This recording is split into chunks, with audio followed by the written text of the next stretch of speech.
Hello friends, வணக்கம். இந்த வீடியோவில் ரொம்பவே சுவையான மத்தி மீன் குழம்பு எப்படி பண்ணுறதுன்னு பார்க்க போகிறோம். இது கொஞ்சம் வித்தியாசமான மெத்தடில் இன்றைக்கி பண்ண போகிறோம். நீங்களும் கண்டிப்பாக அதை ட்ரை பண்ணி பாருங்கள். எல்லாருக்குமே ரொம்ப பிடிக்கும். செய்ய ஸ்டார்ட் பண்ணலாம்.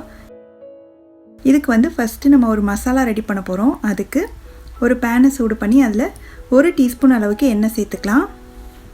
எண்ணெய் சூடானதுக்கப்புறமா கொஞ்சமாக மட்டும் வெந்தயம், ஒரு 7-8 வெந்தயம் இருந்தால் போதும், அது சேர்த்துடலாம்.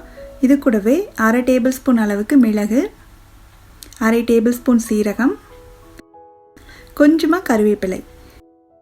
இது எல்லாத்தையும் 1 நிமிஷம் மட்டும் மிதமான தீயில நல்லா வறுத்துடலாம்.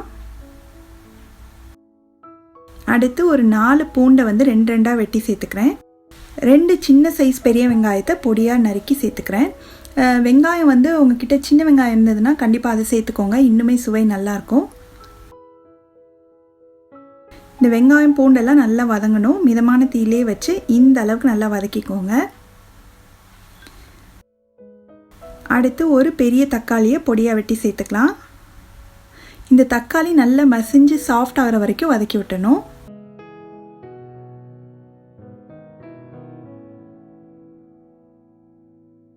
தக்காளி நல்லா வதங்கிருச்சு.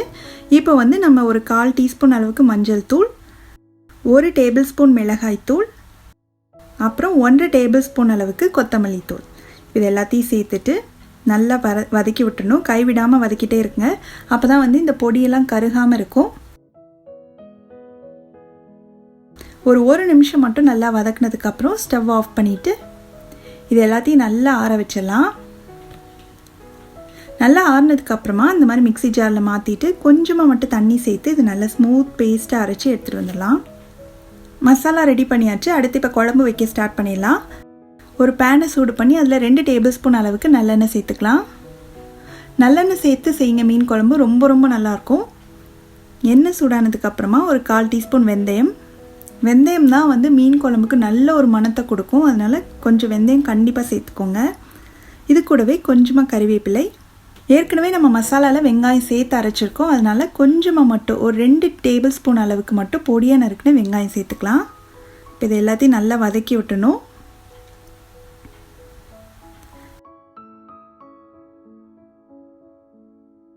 இது கூட நம்ம அரைச்சி வச்சுருந்த மசாலாவையும் சேர்த்துலாம். மசாலாவெல்லாம் நல்லா ஸ்மூத்தாக அரைச்சிக்கோங்க, அப்போ தான் கிரேவியோட கன்சிஸ்டன்சி நல்லாயிருக்கும். இப்போ இது லேசாக கொஞ்சம் நேரம் மட்டும் வதக்கி விட்டுட்டு அந்த மிக்ஸி ஜாரை லேசாக அலசி அந்த தண்ணியும் சேர்த்துலாம். ஒரு 1/2 கப் அளவு தண்ணி சேர்த்துருக்கேன். நல்லா கலந்து விட்டு ஒரு 2 நிமிஷம் நல்லா கொதிக்கட்டும்.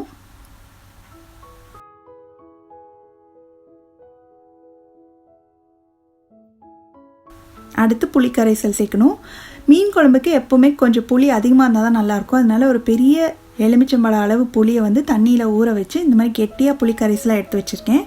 இப்போ இதை சேர்த்துட்டு இந்த குழம்புக்கு தேவையான அளவு உப்பு சேர்த்துடலாம். கூடவே ஒரு 1/2 கப் அளவு தண்ணி. உங்களுக்கு மீன் குழம்பு எந்த அளவுக்கு திக்காக வேணுமோ அந்த அளவுக்கு நீங்கள் தண்ணியோட அளவை கம்மியாகவோ அதிகமாகவோ சேர்த்துக்கோங்க. இப்போ நல்லா கலந்து விட்டுடலாம். பாருங்கள், குழம்பு இந்த அளவு கன்சிஸ்டன்சியில் இருக்குது.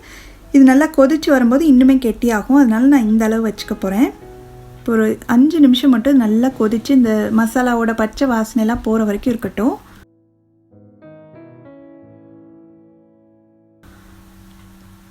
இப்போ 5 நிமிஷம் பக்கம் ஆயிடுச்சு.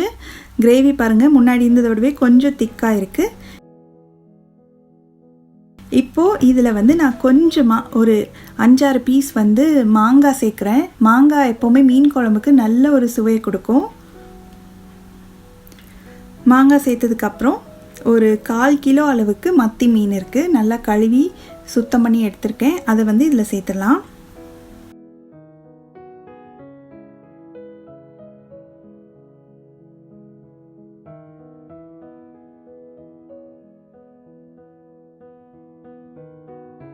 மீன் சேர்த்ததுக்கப்புறமா கரண்டியை போட்டு கிண்டாதீங்க.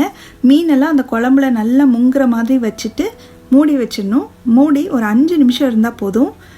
மத்தி மீன்லாம் ரொம்ப நேரம் வேகாது, குவிக்காகவே வெந்துடும்.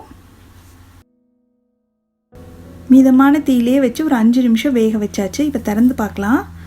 எண்ணெயெல்லாம் தெளிஞ்சு மேலே வந்திருக்கு. மீனும் நல்லா சூப்பராக வெந்துருச்சு. இப்போ கடைசியில் வந்து கொஞ்சமாக கருவேப்பிலை சேர்த்துட்டு ஸ்டவ் ஆஃப் பண்ணிடலாம். அவ்வளோதான், மணக்க மணக்க ரொம்ப சுவையான மத்தி மீன் குழம்பு ரெடி ஆயிடுச்சு.